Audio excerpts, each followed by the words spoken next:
see here. I think I'm about out of cloud storage.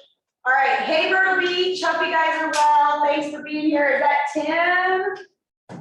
And someone, what's up? How are you? Hi, Nancy. Hey. All right, here we go. So this is my favorite tool, and there's a couple resources that I just want to refer you guys to. Keller Inc. INK.com is where you're going to find a lot of the resources from any of Gary's books. So when I first joined Keller Williams, the GPS was known as the 135, and you'll see why. And then Gary wrote the book, The One Thing. And the one thing under resources has a bunch of downloads, and that's one location that you can find this stuff, okay?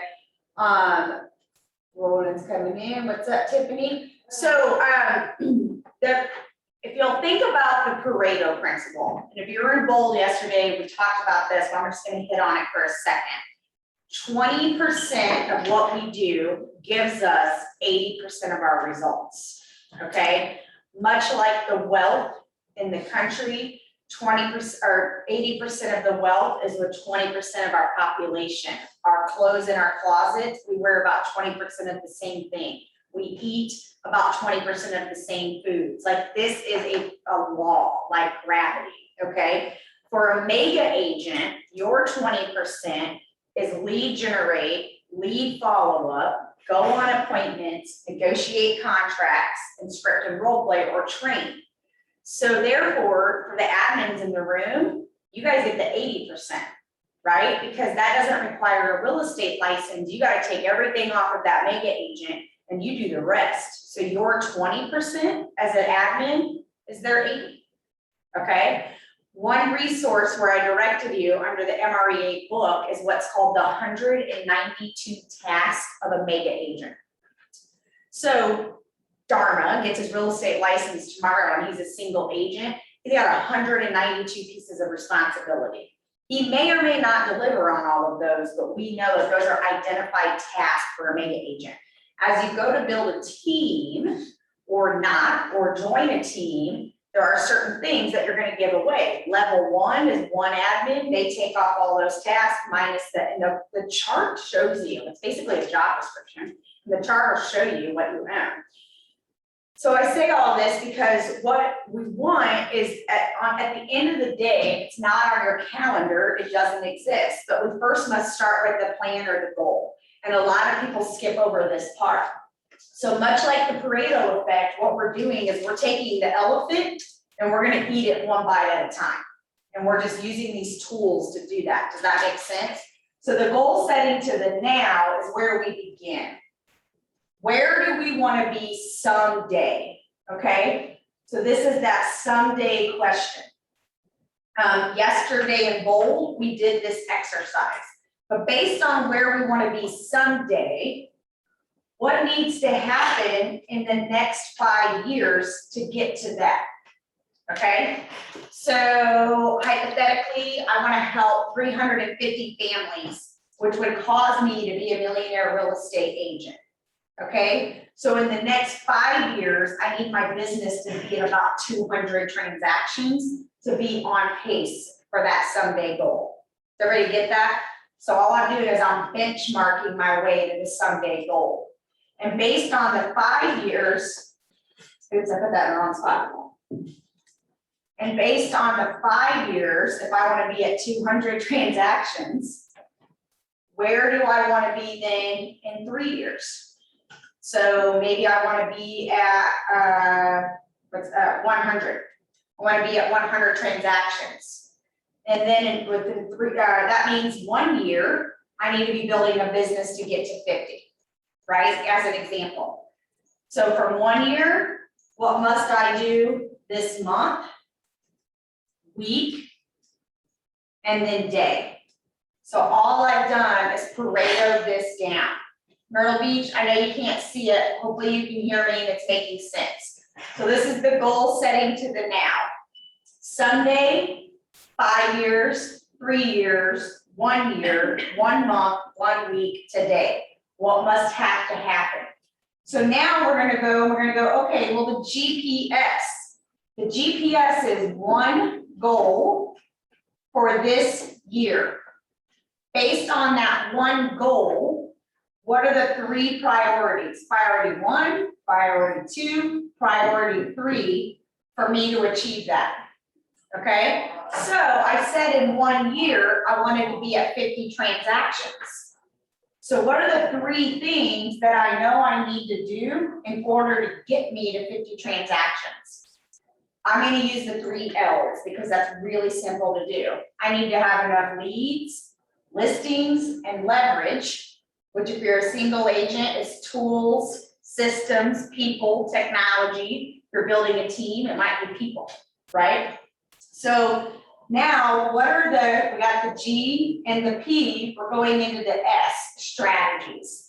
So what are the 5 strategies? Strategy 1, strategy 2, strategy 3, strategy 4, strategy 5 of each priority.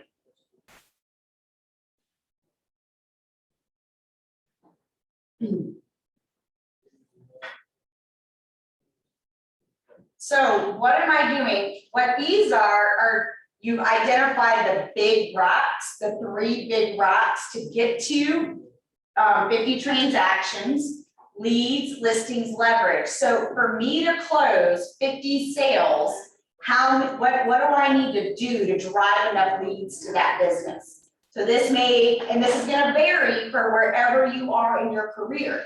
So it may need, of course, it's going to be database, right? And then it's going to be, maybe it's repeat and referral, maybe it's rating fan club, maybe it's open houses, whatever you're going to do to get leads to get you to 50 pieces of business. It might be Facebook, social media, right? It might be, Chris would be Home for Heroes. How many sales does he want to get out of Home for Heroes? Here's the database. Here's the rating fans. Rasa has a private Facebook group, the Love Club. So she's working to generate enough leads out of the Love Club to get her to 50 closed sales, right? And then this is just going to be her database. So DTD2, she's going to call them. They're going to be on a 36 check, and she's going to call them every quarter.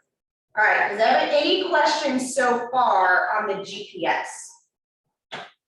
So listings might be, what do I need to do to get these listings?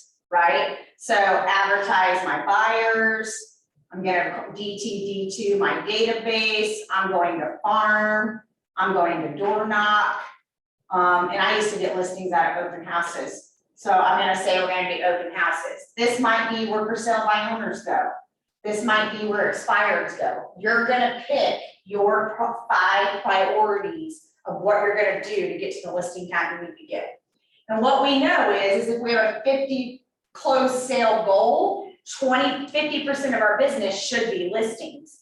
And if we do 25 listings, we know then that we should get to close 50 because every listing should generate 2 buyers, right? So if we do that, that's the math. So what are you going to do to get to that?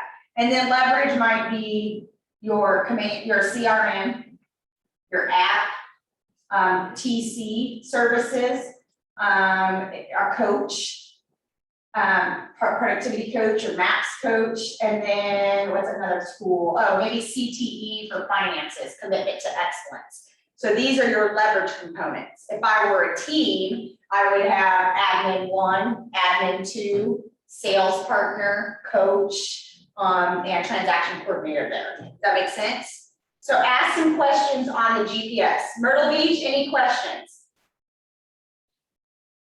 Good? Okay. So this is where the fun begins. So we got our Sunday goal, and now if we know that we can get on track with 50 and we can build these things out, then we would build momentum to go to 100, right? So that's what we're doing versus Pareto. So first of all, I think people probably overthink a 411.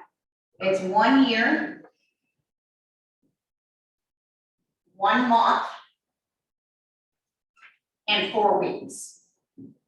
And that's why it's called a 411. So we identified that we need 50 closed sales in 2022, right? And we identified our big rocks for the year through our 3 priorities.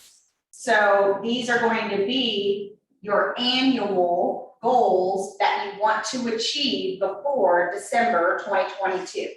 Okay, so you want to help 50 families, you need to get your database to 500 in order to do that. You need to have a 36 touch running. You're planning to have 4 client events. You're planning to have 12 pop buys throughout the year. You're going to plan 24 open houses. This is where you're going to plan your entire year. Okay? Then it's January. And the month of January, what are going to be your big rocks? So we said that we wanted 24 open houses, so that's easy. We're going to hold 2 open houses. We said that we wanted to add 50 people to the database every month to get it to 500. So we're going to add 50 to the database. We said that we're going to DTD2 our database, and that means we need to make 20 calls a week or 100, can't talk today, or 100 a month. So we're going to do 100 contacts, right? So what are we doing? We're chunking it down. Here's the danger of a 411 though. It's doing everything by dividing it by 12. Well, we have seasonality, and to be honest, if you don't get it all in by November, it's probably not going to close by January. So if you're going to do math, I'd probably divide by 10, and I would take seasonality into effect. So if I'm an agent and I say that I want to close 48 in a year, which means 4 a month, I probably am not going to go 4 a month. I'm going to do 2 things. What's my reality? What's my pipeline? Am I in shape for 4 a month right now? Because I may have to make it up in another month, but I want to go, what's my reality? Then I need to know in those months of that year, are you going to do that? Because about 60% of your business gets done in the second and third quarter. So you got to take reality in effect and then go, what's your pipeline say? Now, you don't need to buy into the market. Your activities are control of that, but you do need to be realistic. There's a book called The 12-Week Year. Who wrote it? Brian Moran. And what Brian Moran has studied is that annualization is different than periodization, and athletes use this for training. So what they have found is the execution for the athletes' goals are up substantially when they shrink a year into 12 weeks. So they're setting 12-week goals, okay? So what you might do is look at that GPS and go, what do I want to do in the next 12 weeks? And then put that here and commit to that. And then you do another 411 and go, what do I want to do the next 12 weeks? And what they say is that if you run hard for 12 weeks, that's a sprint. And then you rest a week and you reset and you run hard another 12 weeks and you rest a week. And what happens is you look up and you've had 4 weeks off for the year and you've accomplished 4 12-week initiatives. As a leadership team, we're doing this. And what we found is in the first quarter, we accomplished 24 initiatives in comparison to what we did in the previous quarter because we set smaller goals for 12-week sprints. So it's super effective. All this is a tool. And what the tool is what goes on here is your 20%. That's it. You may have to make an open house flyer as a sales agent, Gary, but it does not go on your 411. What goes on your 411 are the big rocks to get you to the 50, okay? An open house flyer matters. What I do is on my 411 goes my 20%, and then I put all of my 80 on a separate checklist. And then the goal is you complete the activities on your 411 first, and then you move over to the 80. But until then, you don't move in that direction. Does that make sense? Because naturally, we like to check things off the list. It's rewarding. I will write things down after I've done it just so I can check it off, right? Like that is our DNA. So what happens is if you put everything on here, you're gonna do the easy things first to reward yourself with the check. So on here goes the 20, that's what you do. It's like that book, Eat the Frog. So, and then the other cheat is on the back of your 411, put your 80%. So front first, flip it over, put the 80. That makes sense? The other thing that Gary says is honestly, these are better in pencil. Because you're gonna have hiccups, you're gonna run into roadblocks, things are gonna happen. Okay, so any goals so far, and then I'm gonna give you a couple other things. Your weeks, week 1, 2, 3, and 4, do not fill out all at once. You cannot predict what's gonna happen week 3, 4, and 5. The other thing is the science says that if our goal for a month was 100 contacts, put all 100 in week 1. Because here's the thing, if I were to only put 25, I would have stopped at 25, most likely. And a lot of times you get on a ride or you're on the phone and the magic starts to happen after 25 and we set the appointments we need, right? So front load your week, and let's just say I got to 40 contacts week 1, now it becomes 60, right? And now I'm just whittling down the number to the goal that I'm trying to get to, okay? So don't pull out all 4 weeks at once, go 1 week at a time, and then front load your weeks, and then you get to reward yourself with maybe having very little to do at the end of the month. We call between week 2 and 3, we call that the 15th protocol. So if we're not on track to hit our goal by week 2 of the month, we have to double down our efforts. If my goal was to take 2 listing appointments and I've taken 0 by the 15th, I really need to do nothing else but get to the 2 listing appointments, right? So now we're doubling down and we're removing any noise and we're going after getting 2 listing appointments. Psychologically, it's really rewarding to get to the goal by mid-month, right? And so it just creates all this momentum for you. So try to front load that month and then, play with that psychologically. So down here then, these are only the 20% again. So we don't put any of those task-based activities on there that are the 80s. So put that on the back. Any questions on the 411? Pretty simple. I'll go into a few more things on it. But what comes next is the most important piece, and that's the calendar.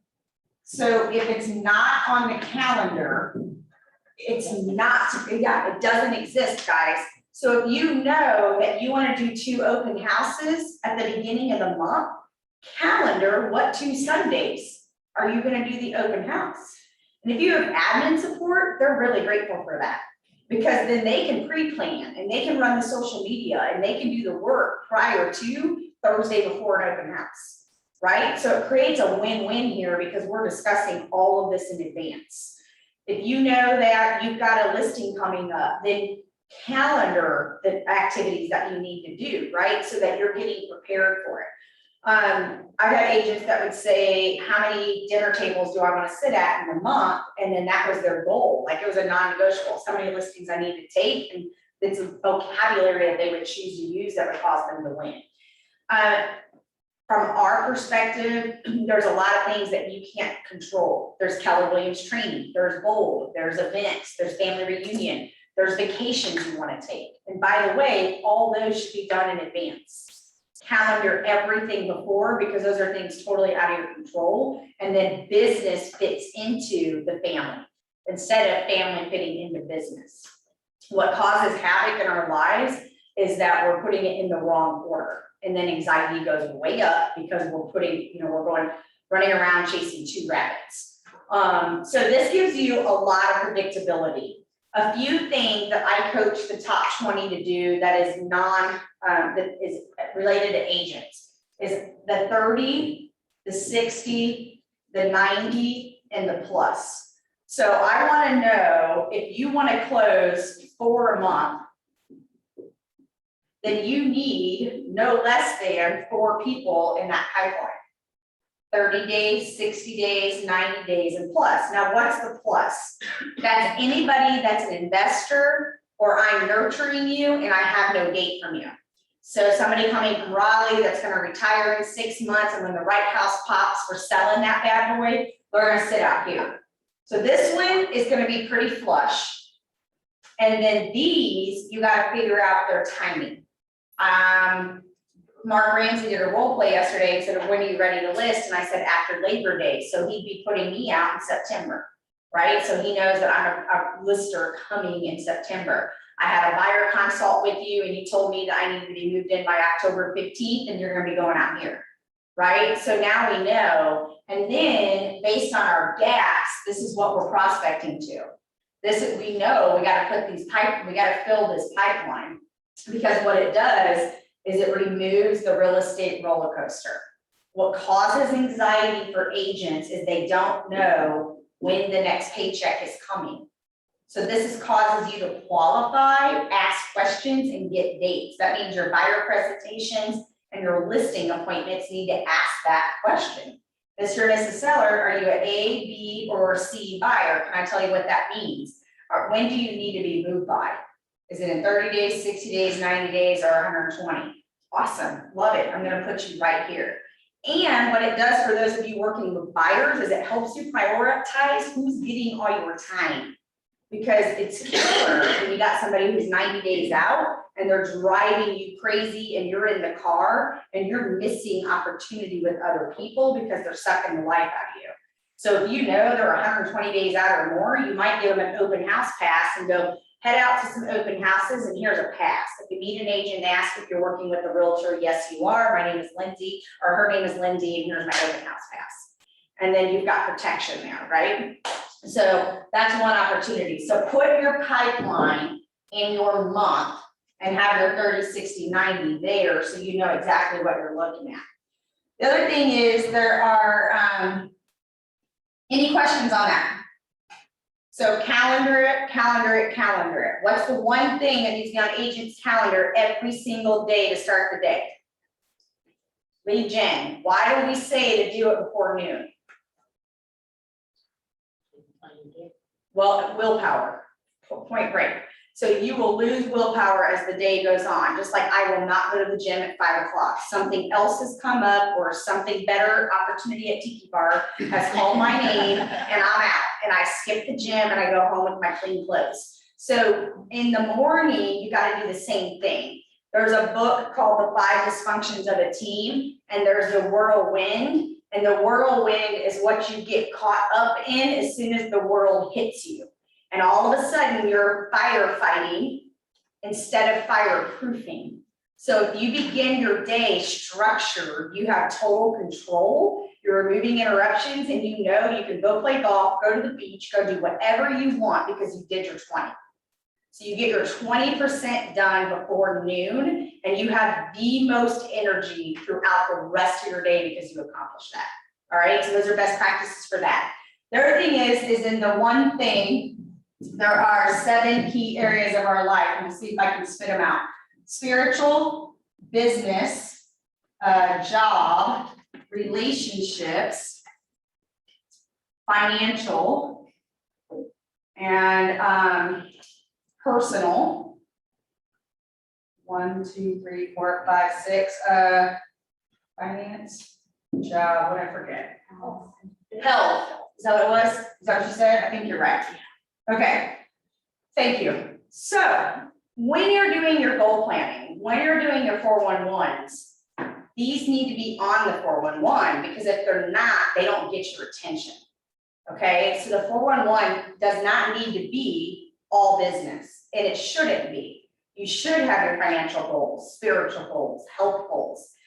What they say is it takes 66 days to form a habit.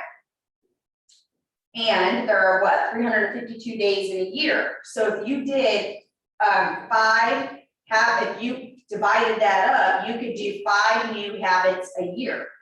So what if in January, I went around and asked all of you on a scale of 1 to 10, how would you rate these key areas of your life?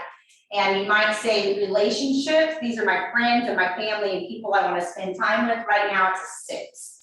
My finances are a 4. My personal is about a 8.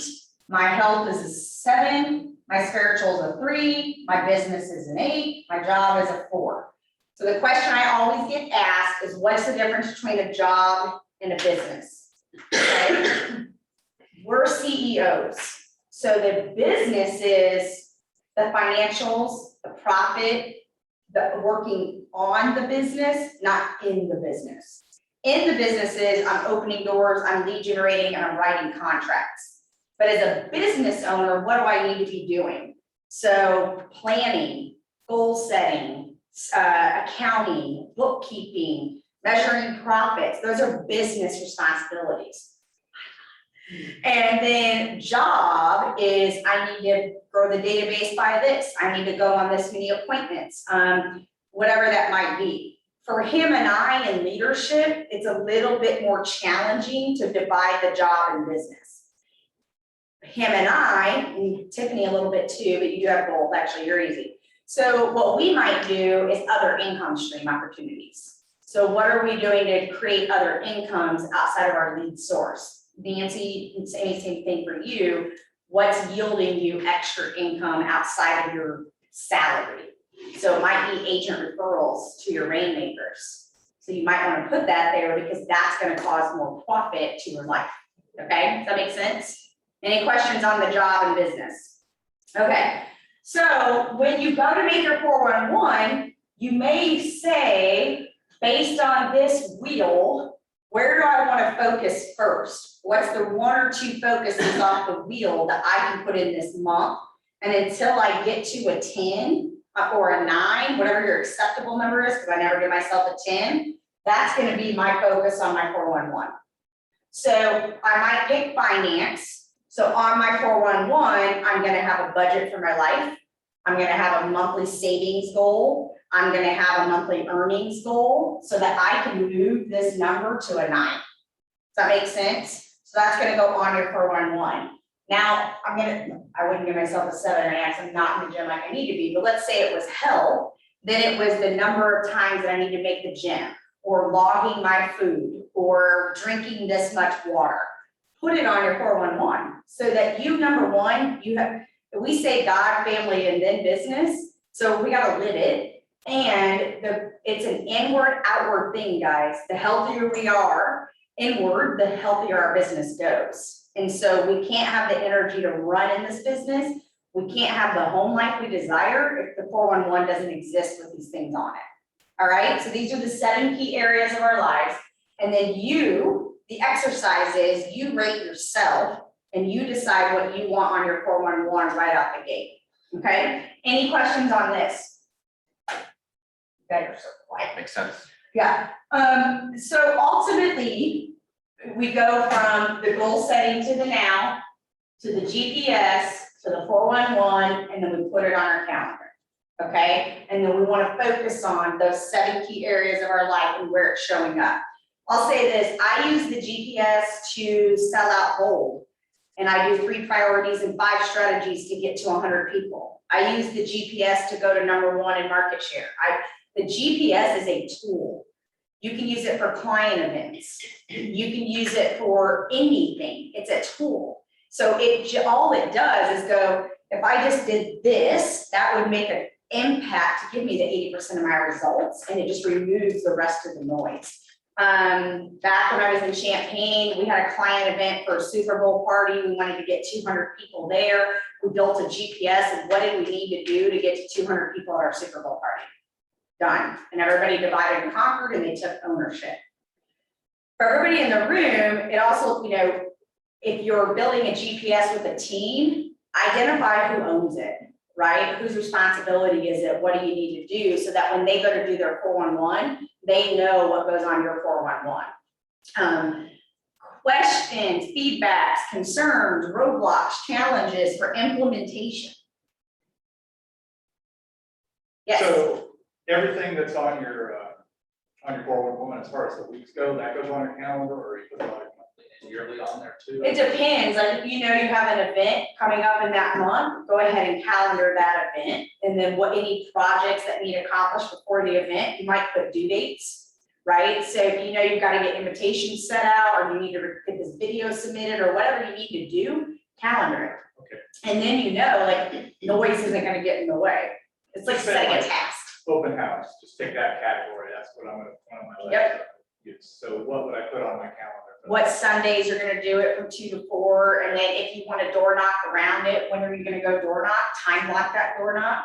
You know, if you need invitations made, by when, I mean, that's the kind of stuff you calendar.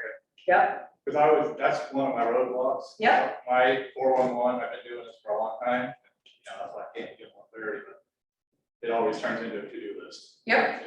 Yep. It just does, it's like, oh my gosh, and I got all these other things I want to do, need to do. yep. And the habit for you has to be that you stop doing that meeting. Yeah. I mean, you have to stop because the quick, you know, your impact, your greatest impact is in your 20s, right? And if you know you did it, I promise you can like sleep with peace that it's gonna happen, right? I mean, it's like the 20 a day. Melissa Martin, who was here yesterday, said it has felt like work to get back to 20 a day, and I realized how much time it takes to get to 20 a day again. And yet she's got 3 listing appointments from 1 week to get when she got to 100. And it's like, holy crap, what was my dollar per hour on 3 listing appointments? It's about 21 grand. She spent about 8 hours prospecting, 3,000 an hour, or not less than that, because I said 8. So imagine.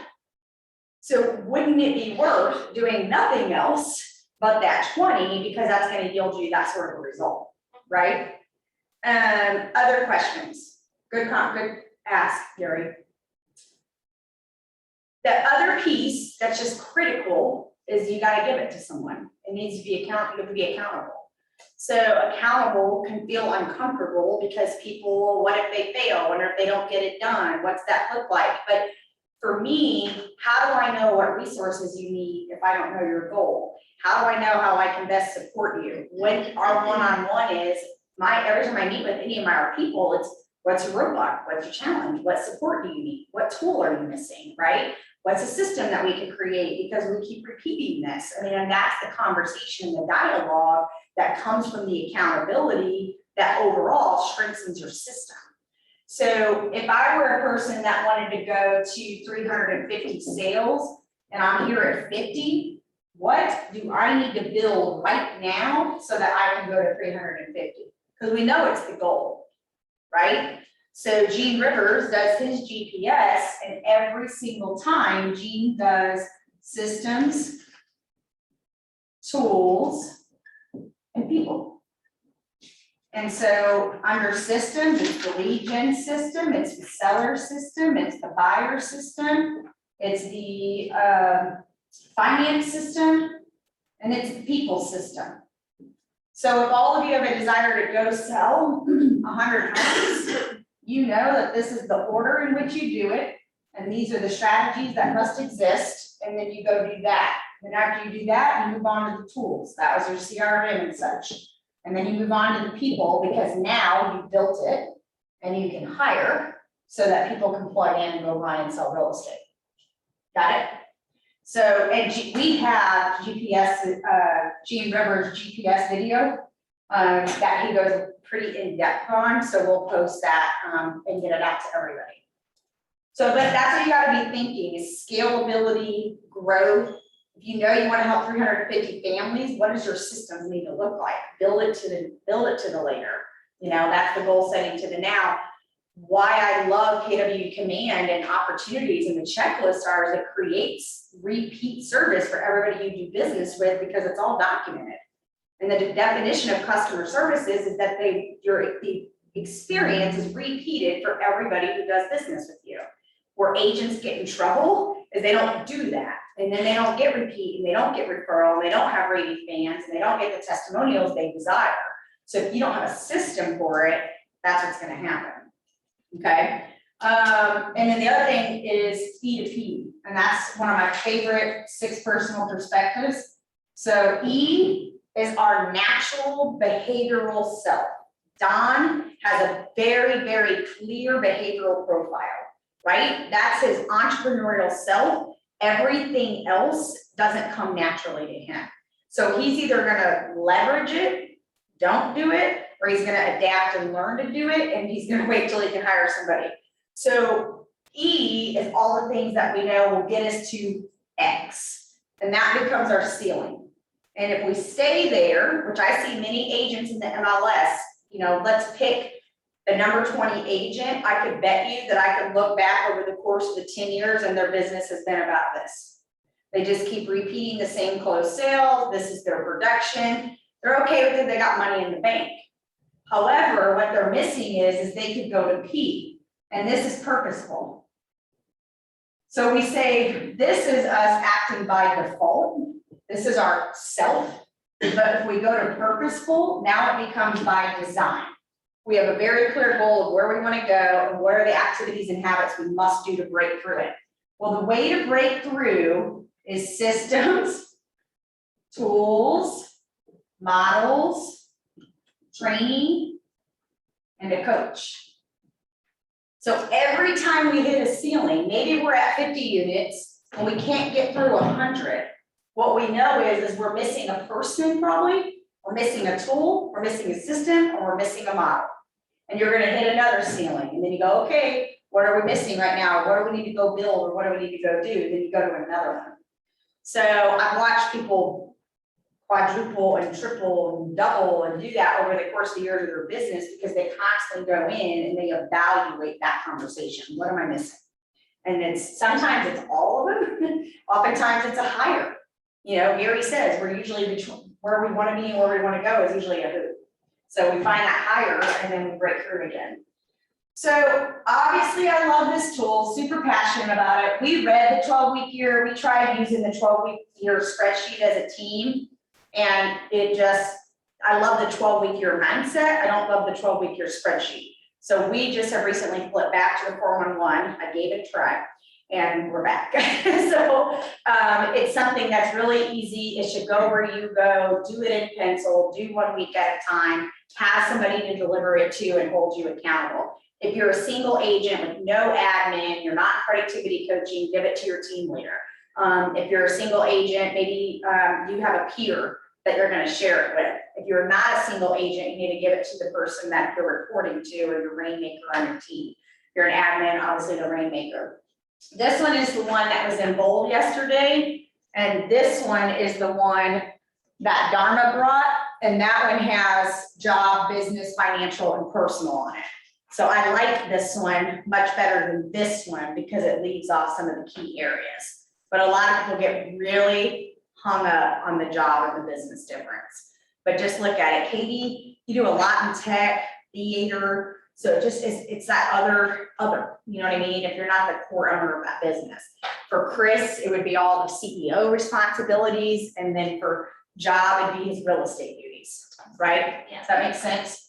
All right, well, that's the end of class. I told you I'd get you out here within 45 minutes. The color of real estate is at 2. You guys want to stay Myrtle Beach?